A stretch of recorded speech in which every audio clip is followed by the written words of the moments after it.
အားလုံးပဲမင်္ဂလာပါ Arrow with Media တွေကျွန်တော်ထပ်မံကြိုဆိုလိုက်ရပါတယ်ဒီနေ့မှာတော့ electrical protective equipment လျှက်စစ်ကားတဲ့ကျွန်တော်တို့ဝတ်စုံ equipment ကိုတူနဲ့လွယ်ကျွန်တော်ရှင်းပြသွားဖြစ်ပါတယ်ဒီနေ့အပိုင်းလေးမှာတော့ကျွန်တော်တို့အရင်ရိုးရှင်းပါတယ်၃ခုပဲပါပါတယ်ဒီနေ့အပိုင်းလေးကတော့ကျွန်တော်တို့ဘာတွေပါမလဲဆိုတော့ကျွန်တော်တို့ကြည့်ကြလိုက်မယ်မိုင်းမက်လေးနဲ့လုပ်ပေးထားတယ်၃ခုပဲပါတယ်Care and use of electrical protective equipment ရှိမယ်ပြီးရင်တော့ list of inspection ရှိမယ်ပြီး certification အသုံးခုပဲရှိမယ်အမှစပြီးတော့ care and use of electrical protective equipment အဲ့မှာ၅ချက်ရှိပါတယ်ဘာတွေပါ insulating blanket ပါမယ် insulating blanket ပါမယ်ဆိုတာဘယ်လိုမျိုးလဲဆိုတော့ insulating blanket ဆိုတာကျွန်တော်တို့စီးနေတဲ့ electric ကိုဖုံးပြီးတော့ဗျာလူကိုကျွန်တော်တို့ electric shock မဖြစ်အောင်ကာကွယ်ပေးတဲ့အဲ့ဒီ rubber safety အပိုင်းကိုပြောတာဖြစ်ပါတယ်အဓိကကျွန်တော်တို့ကလျှက်စစ်စီးနေတဲ့နေရာကိုဖုံးပေးထားတဲ့အဖုံးကိုအဲ့ဒါ insulating blankets လို့ပြောပါတယ် cover ဆိုတာတော့ကျွန်တော်တို့ထုံးစံတိုင်းပဲသိကြပါတယ်ဖုံးကွယ်ပေးတဲ့ဟာဖြစ်တဲ့ cover ဆိုတာ line hose ကြတော့ကျွန်တော်တို့လျှက်စစ်စီးတဲ့ wire ကြိုးကိုကျွန်တော်ဆွတ်ပြီးတော့တုံးပေးတယ်ဘယ်လိုမျိုးလဲဆိုအစွတ်လိုပုံစံပေါ့ဝါယာကျိုးရှိတယ်ဝါယာကျိုးကလျှက်စစ်စီးတယ်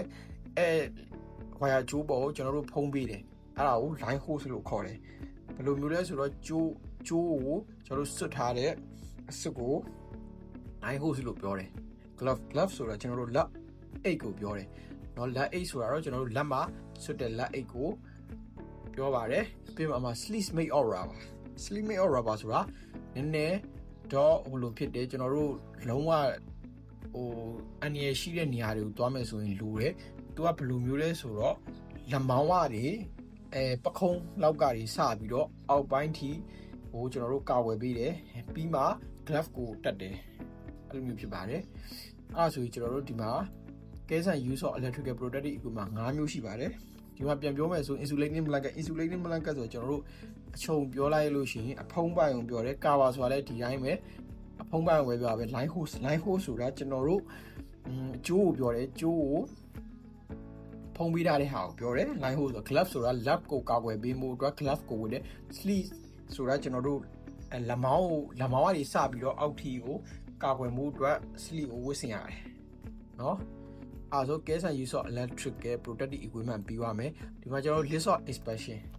inspection မှာကျွန်တော်တို့ကဒီမှာ line hose ပါမယ် line hose shorter length with the defective portion cut off ဖြစ်တယ် line hose ဆိုတာ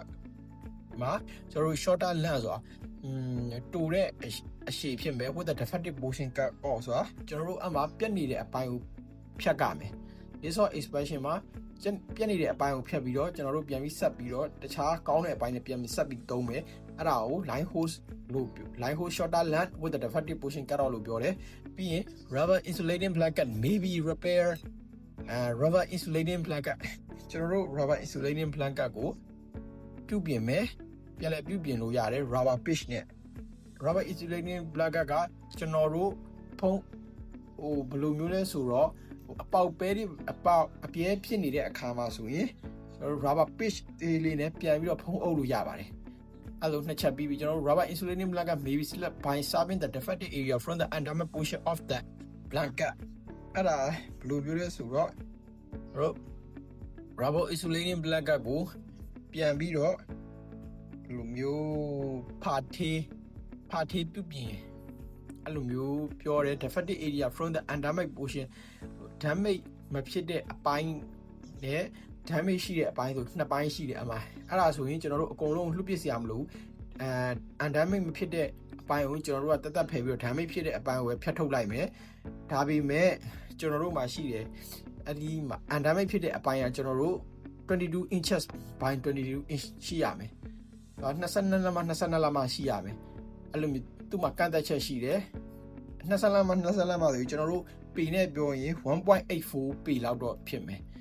တပေကျော်ပေါ့တပေကျော်လောက်တော့ရှိမယ်ပြီးတော့ကျွန်တော်တို့အဲကောင်တွေကို rubber insulating blanket ကို class တွေခွဲထားတယ် class 1 2 3 4ဆိုပြီးခွဲပေးထားပါတယ်အဲ့ဒါနောက်ဆုံးတစ်ချက် glass and sleeve with minor physical defects may be repair to glass are permanent only in the area between the raised and the rainfall edge of the opening ဆိုတော့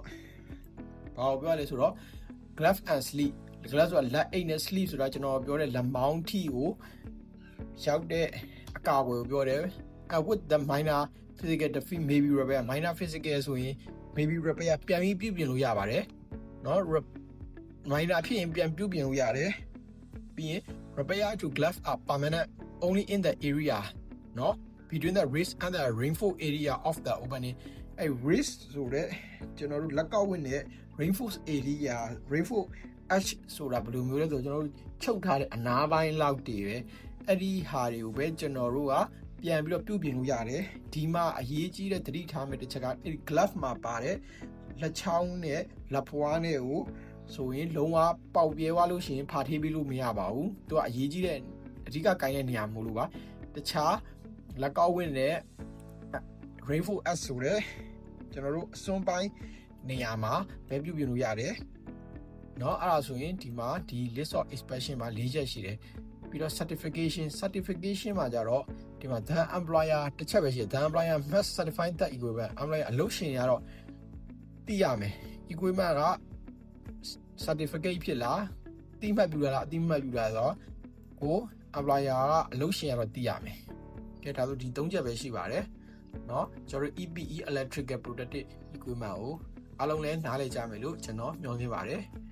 ဆုံးဖြတ်ရှုပေးတဲ့အတွက်ကျေးဇူးတင်ပါတယ်နောက်ဗီဒီယိုမှာလည်းကျွန်တော် safety ပိုင်းကိုတခြားလေးတင်ပေးသွားပါမယ်ဒါအပြင်လေနဲ့ပတ်သက်တဲ့ဗီဒီယိုများကိုလည်းထပ်မံတင်ပြမှာဖြစ်တဲ့အတွက်ကျွန်တော်ရဲ့ Aeroquid မီကို follow လုပ်ပေးကြပါအောင်เนาะအားလုံးကိုကျေးဇူးတင်ပါတယ်